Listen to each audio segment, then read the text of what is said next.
우리에게 주시는 말씀은 마태복음 17장입니다. 마태복음 17장 1절에서 5절까지 말씀입니다. 자, 우리 한 목소리로 함께 성경 말씀 봉독하겠습니다. 함께 봉독합니다. 엿새 후에 예수께서 베드로와 야고보와 그 형제 요한을 데리시고 따로 높은 산에 올라가셨더니 그들 앞에서 변형되사 그 얼굴이 해같이 빛나며 옷이 빛과 같이 휘어졌더라. 그때에 모세와 엘리야가 예수와 더불어 말하는 것이 그들에게 보이거늘 베드로가 예수께 여쭈어 이르되 주여 우리가 여기 있는 것이 좋사오니 만일 주께서 원하시면 내가 여기서 초막 셋을 짓되 하나는 주님을 위하여 하나는 모세를 위하여 하나는 엘리야를 위하여 하리이다. 말할 때에 호련히 빛난 구름이 그들을 덮으며 구름 속에서 소리가 나서 이르시되 이는 내 사랑하는 아들이요 내 기뻐하는 자니 너희는 그의 말을 들으라 하시는지라. 아멘. 자, 우리가 머물러야 하는 곳이라는 제목으로 오늘 본문 말씀을 한번 함께 묵상을 하겠습니다. 자, 오늘 말씀은요, 마태복음과 마가복음과 누가복음에 동일하게 기록이 되어 있습니다. 본문은 마태복음 말씀을 보았지만 누가복음을 중심으로 보려고 합니다. 누가복음이 가장 자세하게 내용이 기록되어 있습니다.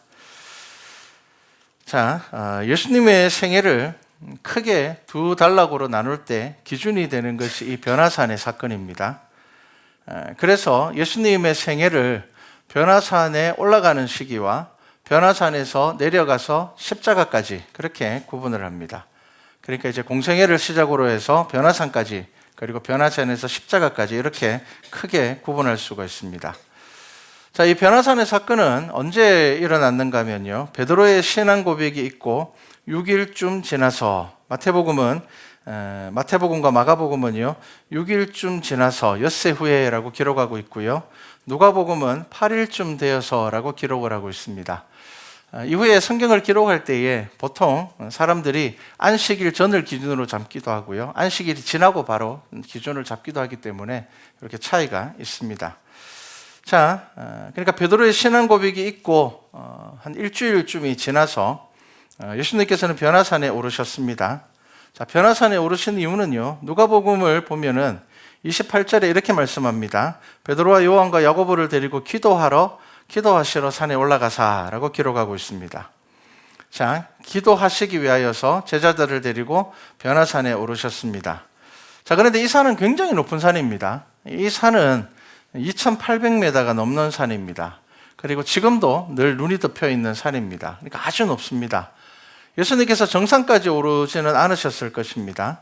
그런데 이 산이 가지고 있는 특별한 의미가 있습니다. 이 산은 유대인의 땅과 이방인의 땅을 구별하는 산입니다. 자, 이 변화산의 사건은 기도 중에 일어난 사건입니다. 그리고 우리는 이 기도의 내용을 짐작할 수 있습니다. 누가복음 9장에 보면요, 30절 말씀과 31절 말씀을 보면 예수님께서 기도하실 때 이 변화가 일어났습니다. 그리고 모세와 엘리야가 나타났고요, 그리고 31절에 보면은 영광 중에 나타나서 장차 예수께서 예루살렘에서 별세하실 것을 말할세라고 기록하고 있습니다. 그러니까 예수님의 죽음에 대하여서, 십자가의 죽음에 대해서 이야기를 하고 있습니다. 그러니까 어떤 기도인지 우리가 짐작할 수 있습니다. 예수님께서 공생애를 시작하시면서 하셨던 가장 많은 기도는 바로 십자가의 길이었습니다. 그러니까 예수님의 이 십자가의 길은요, 기도로 닦여진 길이었습니다. 기도 중에 변화되셨고 그 용모가 변화되었고요, 얼굴이 해같이 빛나셨습니다. 자, 그때 나타난 사람은 모세와 엘리야입니다. 유대인들에게 이 모세와 엘리야는 아주 특별한 사람입니다. 모세는 율법을 전한 자로 율법의 기둥입니다. 그리고 엘리야는요, 가장 위대한 선지자로 예언의 기둥입니다. 이 말씀은 예수님께서는 율법을 완성시키러 오셨고 그 예언을 이루러 오신 분입니다. 그렇기 때문에 율법과 이제 이 예언이 완성되어 가고 있음을 예수님께서는 보여주셨습니다. 그리고 이 변화산 사건을 중심으로 예수님께서는 이제 십자가에 대한 구체적인 그 십자가의 고난에 대해서 구체적인 말씀을 하십니다. 그래서 누가복음 9장 31절 말씀을 보면요, 변화산에서 내려오시고 난 이후에 예수님께서는요 이제 예루살렘에서 죽임을 당할 것에 대해서 말씀하셨습니다.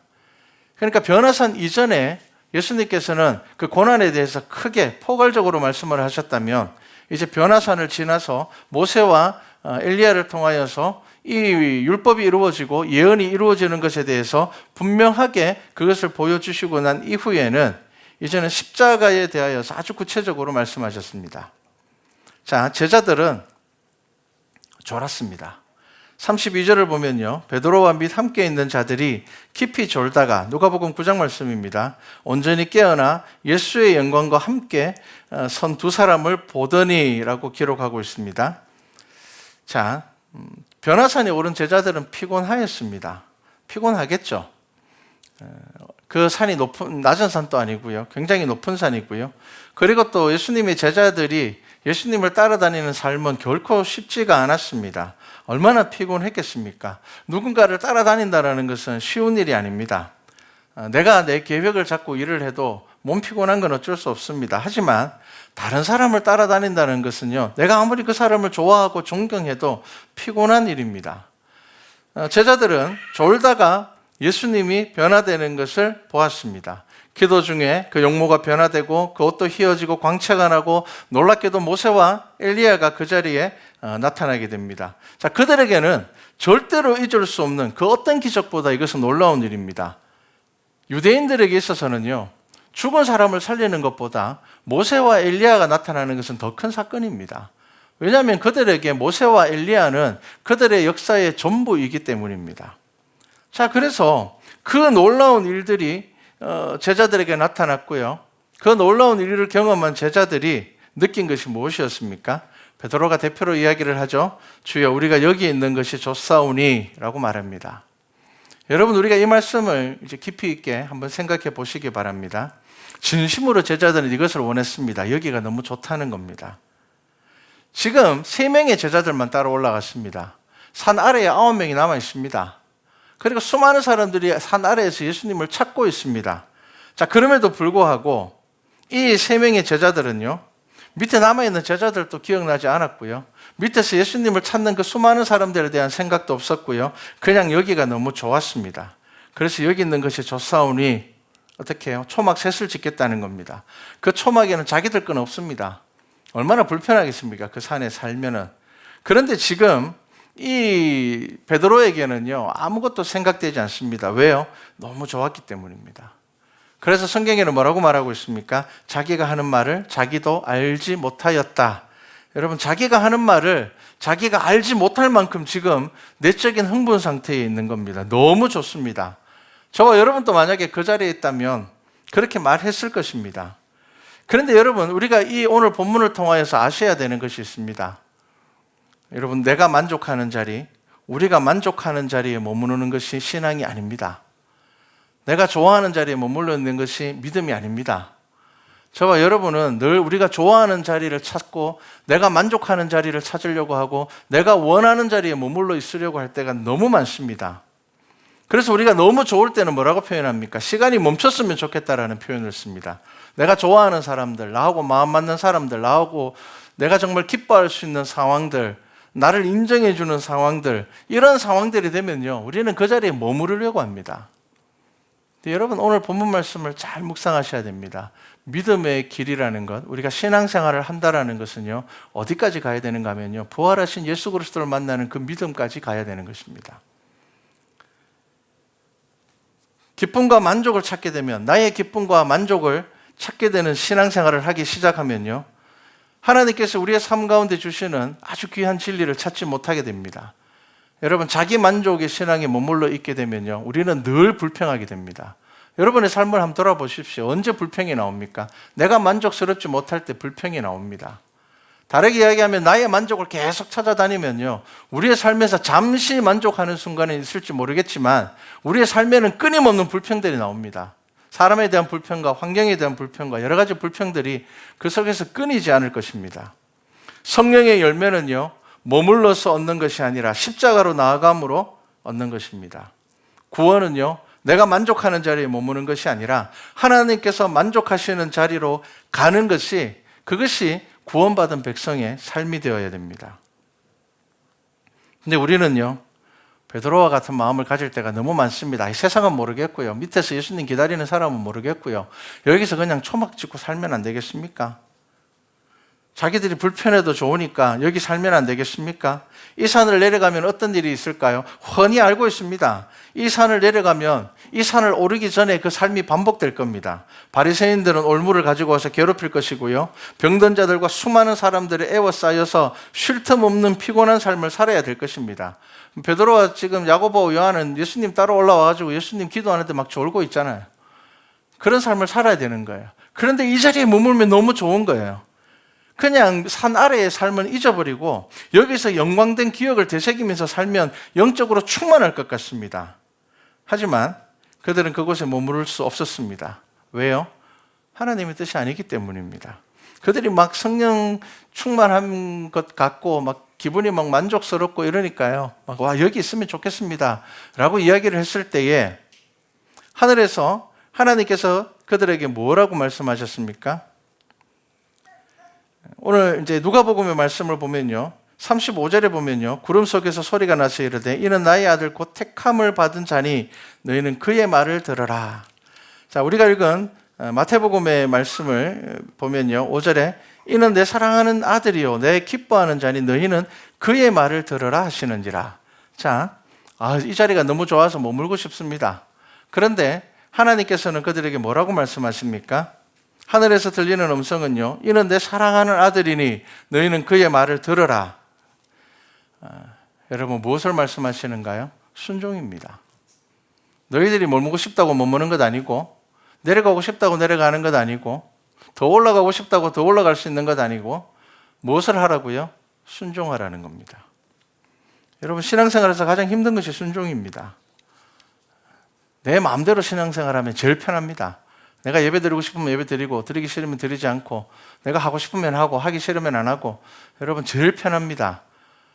그런데 여러분, 그 가운데서 성경은 분명히 저와 여러분들에게 무슨 말씀을 합니까? 순종하라고 이야기를 하며, 어떠한 일들 가운데서 기도하라고 이야기를 하며, 어떠한 상황 가운데서 먼저 말씀 가운데 그 길이 맞는지를 확인하라고 우리에게 말씀하시는 것입니다. 순종이 왜 어렵습니까?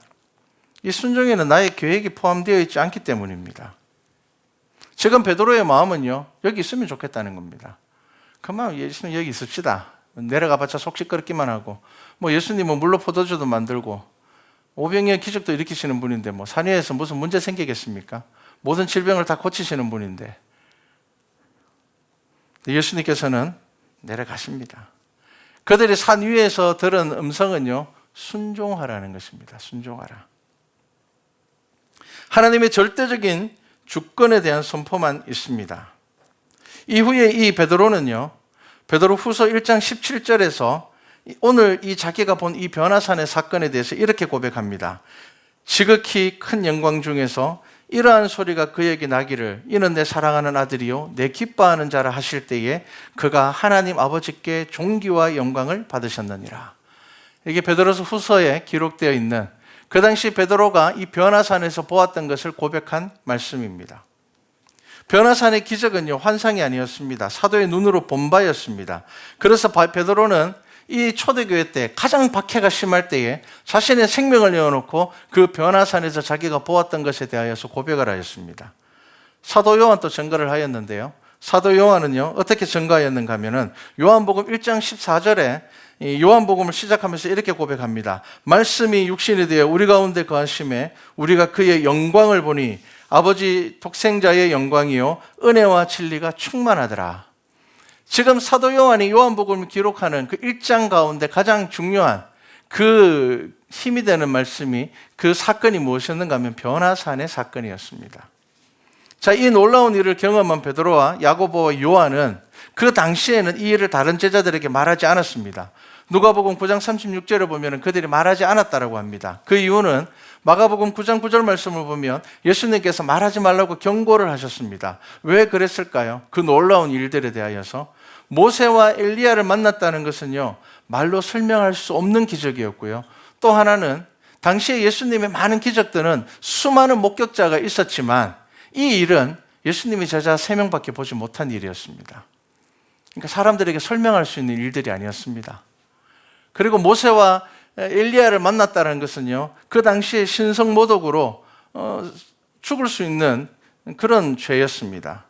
그래서 십자가의 길이 완성되기 전에 예수님께서는 그 일을 다른 사람에게 말하지 못하게 하셨고, 이 성경이 기록될 때에 이 변화산의 사건은 내용은 기록되었습니다. 부활 이후에 이 변화산의 사건은 알려지게 됩니다. 부활하신 예수님을 만난 제자들은 이제 그들이 보고 들은 것에 대하여서 완전한 해석과 설명이 가능하게 되었습니다. 이 변화산의 사건, 이 당시에는요, 도대체 어떻게 이런 일이 있을 수 있을까? 직접 눈으로 보았지만 이것을 해석할 수는 없습니다. 이해할 수는 없었습니다. 그런데 부활하신 예수 그리스도를 만나고 난 이후에는요, 이것은 이해하고 해석할 문제가 아니라 믿음으로 고백하는 것이었습니다. 더 이상의 해석이 필요 없었습니다. 그리고 이 부활의 믿음, 부활의 신앙이야말로 그들이 그들의 생명을 내어놓고 순교하며 복음을 전할 수 있는 이유였습니다. 다른 이유로는 설명되지 않습니다. 실제로 종교학에서 여러 종교들을 비교하면서 종교들에 대해서 이야기를 합니다. 그런데 이 종교학에서 예수 그리스도의 사건을 실제적인 사건으로 인정하는 이유 중에 하나가 무엇이냐면, 예수님의 부활을 기점으로 제자들의 삶이 이전과 비교할 수 없을 정도로 달라졌다는 것입니다. 자, 이것은 개인적인 의지로 이루어지는 일이 아닙니다. 만약에 예수님이 제자 11명 중에 한두 명의 삶이 변화되었다면 이것은 개인의 의지일 수 있습니다. 그런데 가룟 유다를 제외한 11명의 제자와 예수 그리스도의 부활을 목격한 그다시 모든 이 성도들이 동시에 자신의 생명을 내어놓는, 그러면서 복음을 전하는 행동을 한다는 것은 부활이라는 사건 외에는 설명되지 않기 때문입니다. 예수님이 그 변화산에 머물지 않은 이유도 부활을 지나야지, 부활의 신앙을 지나야지 비로소 그들의 내면에 누룩이 제거되며 복음으로 살아갈 담대함을 얻기 때문입니다. 여러분, 변화산에 머물렀다면요, 시간이 지나면 그 감동 사라질 겁니다. 시간 앞에 기억은 희미해질 겁니다. 변화산의 사건은 정말 놀라운 사건이지만 죽음을 극복할 수 있는 사건은 아닙니다. 여러분, 죽음을 극복할 수 있는 것은요, 죽음보다 훨씬 더 큰 사건이어야 됩니다. 죽음을 지나 부활의 사건을 통하여서 비로소 그 모든 것들이 극복되는 것입니다. 여러분, 부활의 믿음이 입술의 고백이 아닌 우리의 삶의 고백이 되어야 우리는 하나님의 말씀을 비로소 우리의 삶 안에서 이루어갈 수 있는, 하나님의 말씀이 우리의 삶이 변화시키는 것을 경험하게 될 것입니다. 그래서 여러분, 이 말씀을 통하여서, 저와 여러분은 매주 드리는 이 예배를 통하여서 여러분들의 마음의 상태를 보셔야 됩니다. 그냥 설교 말씀 한 구절을 듣고 돌아가는 것이 아니라 여러분들의 마음의 상태, 신앙의 상태, 내가 생각하고 있는 나의 상태가 말씀 안에서 변화되고 있는지, 이 말씀으로 지금 내가 나의 삶을 점검할 수 있는지를 보셔야 됩니다. 여러분, 특별한 은혜에 머물러 있으면 안 됩니다. 제가 오래전에 한 태국의 선교사님이 이제 선교지에서 은퇴를 하시고 하시는 고백을 제가 기억하고 있습니다. 그 선교사님은 태국에서 20년간 온갖 어려움 가운데서도 복음을 잘 전하시고 은퇴를 하셨습니다. 그리고 이 선교사님께서 자기가 선교사로 나가게 된 일들에 대하여서 이런 고백을 하셨습니다. 이 선교사님이 고등학교 2학년 때 수련회 중에 너무 큰 은혜를 받고 삶이 바뀌었습니다. 이 삶이 어떻게 바뀌었는가 하면요, 학교 마치면 집에 가지 않고 교회에 와서 그냥 본당에서 찬양하고 전도사님하고 목사님하고 이런저런 이야기를 하고, 그게 너무 행복하고 기쁨이 충만한 삶이 되었다는 겁니다. 그래서 그냥 그렇게 이제 학교 마치고 매일 교회 와서 사니까 교회에서도 이제 신앙이 좋은 학생으로 어른들이 칭찬을 아끼지 않았고 많은 사랑을 받았습니다. 그러니까 교회 오면 너무 행복한 거예요. 교회 와서 10분 정도 기도하고 가기 전에 한 10분 정도 기도하고 이렇게 가는데, 그 사이에 이런저런 찬양지 펼쳐놓고 찬양하고 이러면은 너무 그때 수련회 때 받은 그 은혜가 계속 그 삶에 나타나는 것 같아서 너무 좋았다고 합니다. 그러니까 이제 아침에 학교 갈 때 학교 가는 게 즐거운 게 아니라 학교 마치고 교회 갈 거 생각하니까 너무 즐겁게 되었다고 합니다. 자, 그런데 고3이 되어서 이제 진학을 위하여서 기도하던 중에, 그때는 뭐 대학 입시라는 게 엄청 뭐 힘들고 신경 많이 써야 되는 문제였잖아요. 이제 고3이 돼서 진학을 위해서 기도하던 중에 몇 주 전에 그 교회에 태국의 선교사님이 오셔서 말씀을 전하시고 마지막에 이런 말씀을 하셨습니다. 일꾼이 필요하다라는 그 말씀을 하셨는데, 이 말씀이 계속 마음 가운데 떠오르는 겁니다. 지워지지 않는 겁니다. 생각하지 않으려고 해도 계속 그 생각이 떠오르는 겁니다. 그런데 문제가 있어요. 왜냐하면 이미 이 선교사님은 자기 진로를 다 정해놨어요. 왜냐하면 공부도 잘하는 모범생이었거든요. 그리고 자기가 하고 싶은 일도 있었어요. 자, 그래서 이미 진로를 정해놓았고 공부도 잘했고, 그런데 이 생각들이 들어오면서 고민이 깊어지면서 기쁨이 사라지기 시작한 겁니다. 그냥 내가 내 하고 싶은 대로 하고 교회에 와서 한 2시간 정도 있으면서 찬양하고 뭐 그냥 교회에 있는 게 재밌고 뭐 기타 치면서 찬양도 하고 뭐 교회에서 어른 성도들 오시면 또 칭찬도 받고 너무 좋은 거예요, 거기가. 그랬는데 이 생각들이 머리에 들어오면서 이 주시는 마음 때문에 근심이 생기기 시작한 겁니다. 그리고 두고 가신 선교사님의 책을 읽어보니까 야, 이거는 내가 할 일이 아니에요. 이건 도저히 내가 할 수 있는 일이 아니에요. 그냥 이 선교사님의 책을 조금만 읽어봤는데도 야, 이게 선교사님의 삶이라면 나는 도저히 이렇게 살아갈 자신이 없었다는 거예요. 자, 그런데 늘 이제 학교 마치고 교회 오면은 찬양하고 기도는 했는데 성경을 읽지는 않았어요. 그런데 몇 주 전에 목사님께서 성경 안에 모든 답이 있다라는 말씀을 들은 게 기억이 나서 그럼 성경 한번 읽어봐야 되겠다. 그러면서 요한복음 말씀을 1장부터 읽었습니다. 끝까지 가서 21장 말씀에 큰 결단을 하게 됩니다. 21장 말씀이 뭐냐면요, 우리가 잘 아는 말씀입니다. 부활하신 예수님이 베드로에게 찾아가셔서 물으신 질문입니다. 네가 나를 사랑하느냐입니다. 네가 나를 사랑하느냐. 그때 이 선교사님이 무엇을 느꼈는가 하면은 내가 좋아서 하는 것과 내가 하나님을 사랑하는 건 다르다라는 것을 알게 된 겁니다.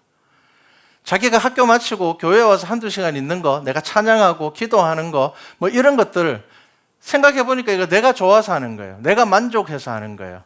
내가 즐거운 일이에요. 내가 기쁜 일이에요. 나의 만족이 속에 훨씬 더 많이 들어가 있어요. 그런데 진짜 믿음은 무엇입니까? 내가 하나님을 사랑하느냐의 문제입니다. 여러분, 지금 저와 여러분의 믿음을 돌아보셔야 됩니다.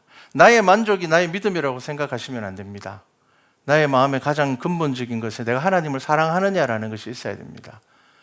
여러분, 이것이 없으면은요, 우리는 우리의 만족을 위해서 신앙생활을 하게 됩니다. 그렇기 때문에 나만 만족한다면은 남들이 보기에는 부족해 보여도 상관이 없어져 버립니다. 여러분, 우리의 믿음은 무엇이 되어야 됩니까? 나의 만족이 아니라 내가 하나님을 사랑하느냐입니다. 신앙생활이 나의 종교적인 만족과 위로가 되면 내가 좋아하는 자리만 찾아가게 됩니다. 찾아다닙니다. 내가 인정받는 자리, 내가 기쁨을 느끼는 자리만 찾게 됩니다. 그 자리도 물론 중요합니다. 그런데 여러분, 그것보다 훨씬 더 중요한 자리가 무엇일까요? 우리가 하나님을 사랑한다면 하나님께서 기뻐하시는 자리에 내가 가는 것이 믿음이 되어야 됩니다. 그런데 우리는 나의 만족입니다. 그러다 보니까 내가 하나님을 믿노라 하면서 모든 것을 내가 결정합니다. 예배 드리고 싶으면 드리고, 드리기 싫으면 안 드리는 것이고, 내가 하고 싶으면 하고 하기 싫으면 하지 않는 겁니다. 여러분, 그것이 우리의 믿음이 될 때가 많습니다. 여러분, 사랑받는 것 같은 자리에만 머물러 있으면 안 됩니다. 그 자리를 넘어서 하나님을 사랑하는 자리로 나아가셔야 됩니다. 여러분, 그게 순종입니다. 그게 믿음입니다. 진짜 믿음은요, 내가 바라는 일이 이루어질 것이라는 믿음이 아니라 하나님이 나와 함께 하시는 것을 믿는 것이고요, 그 하나님께서 선하신 분이라는 것을 믿는 것이고요, 그 하나님께서 나를 사랑하시는 분이라는 것을 믿는 것입니다. 그런데 늘 우리의 믿음은 무엇입니까? 내가 원하는 걸 이루어지는 것을 믿습니다. 내가 이렇게 살고 싶은데 하나님께서 이렇게 해주실 것을 믿습니다. 여러분, 우리의 믿음의 자리는 늘 여기에 머물러서 변하지 않습니다. 그러다 보니까 신앙의 주체가, 믿음 생활의 주체가 내가 되어버립니다. 그러면 어떨까요? 우리의 감정이 늘 우리의 믿음을 흔듭니다. 내가 기분 좋으면 열심히 하고요, 내가 기분 좋지 않으면 열심히 하지 않습니다. 내가 인정을 받으면 열심히 하고요. 내가 인정받지 않으면 열심히 하지 않습니다. 여러분, 이 마음은 저와 여러분 모두에게 있는 마음입니다. 목사인 저에게도 늘 그 마음이 있습니다. 그렇기 때문에 우리가 오늘 말씀을 통해서 무엇을 생각해야 됩니까? 여기가 아무리 좋은 자리라 하더라도, 반대로 이 자리가 아무리 내가 싫은 자리라 하더라도 우리가 무엇을 해야 된다고요? 순종하라는 겁니다. 여러분, 이게 참 힘듭니다. 그런데 우리가 수요일에 묵상하셨던 말씀을 기억하셔야 됩니다. 베드로전서에 뭐라고 이야기를 합니까? 사환들아, 너희 주인에게 순종하라. 그 다음 뭐라고 이야기를 합니까?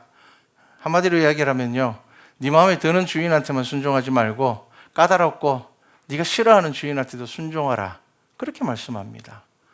여러분, 이게 참 하나님께서 저와 여러분들에게 하시는 이 말씀을 여러분 귀 기울이셔야 됩니다. 그렇지 않으면요, 우리는 늘 성경의 해석을 내가 하게 됩니다. 하나님의 말씀의 해석을 내가 하게 됩니다. 베드로와 같은 마음입니다. 여기가 너무 좋으니까 그냥 여기 있읍시다. 여기 있으면 안 되겠습니까? 내려가면 뭐 정신 복잡고 정신 사납고 힘든 일밖에 없을 텐데 여기 있으면 안 되겠습니까? 그때 예수님께서는 그들을 데리고 산에서 내려가십니다. 여러분, 믿음은요, 우리가 하나님을 사랑하시는 것이고요, 하나님께서 나를 사랑하시는 것을 믿는 것이고요, 그 사랑에 반응하는 것이 믿음의 삶입니다. 자, 여러분의 믿음이 지금 어디에 머물러 있습니까? 변화산과 같은 감동의 자리만 사모하고 있지 않습니까? 그런 환경만을 사모하고 있지 않습니까? 내가 보기에도 정말 좋다, 이 자리에 머물러야 되겠다, 여러분 그 자리를 고집하고 있지 않습니까? 주님은 우리에게 뭐라고 말씀하십니까? 십자가 사건 그 바로 전에 예수님께서는 제자들에게 뭐라고 말씀하십니까? 나와 함께 가자라고 말씀하십니다. 나와 함께 가자. 여러분, 이게 믿음입니다. 근데 여러분, 우리의 믿음은요, 내가 가고 싶은 곳에 가고요, 내가 가기 싫은 곳은 안 가려고 하고요, 내가 하고 싶은 것은 하려고 하고요, 내가 하기 싫은 것은 안 하려고 합니다. 이게 우리의 연약함입니다. 그래서 여러분, 우리에게 무엇이 필요하다고요? 우리가 늘 말씀으로 우리의 믿음의 자리를 점검하고 돌아보아야 되고, 나의 연약함을 발견하였을 때는 하나님 앞에 이 연약함을 이길 수 있는 힘을 달라고 기도하셔야 되는 겁니다. 자, 부활하신 예수 그리스도를 만난 후 제자들의 삶이 어떻게 변화됩니까? 예수님과, 눈에 보이지 않는 예수님과 동행하는 자들이 됩니다. 여러분, 이것이 제자의 삶입니다. 눈에 보이지 않지만 눈에 보이는 예수님 따라다닐 때는 그렇게 속썩이더니 부활하신 예수 그리스도를 만나고 난 이후에 그들의 믿음은요, 눈에 보이지 않는 예수 그리스도를 마치 눈에 보이는 예수님께서 나와 함께 하시는 것과 같은 삶을 살아가게 됩니다. 여러분, 이것이 믿음입니다. 우리 말씀과 찬양교회 모든 성도들이 내가 좋아하고 만족하는 자리에 머물러 있는 것이 아니라 예수 그리스도의 그 말씀에 순종하여 그 산을 내려가 십자가의 길을 걸어 부활의 믿음으로 온전히 말씀 앞에 살아갈 수 있는 교회가 되기를 주님의 이름으로 축복합니다.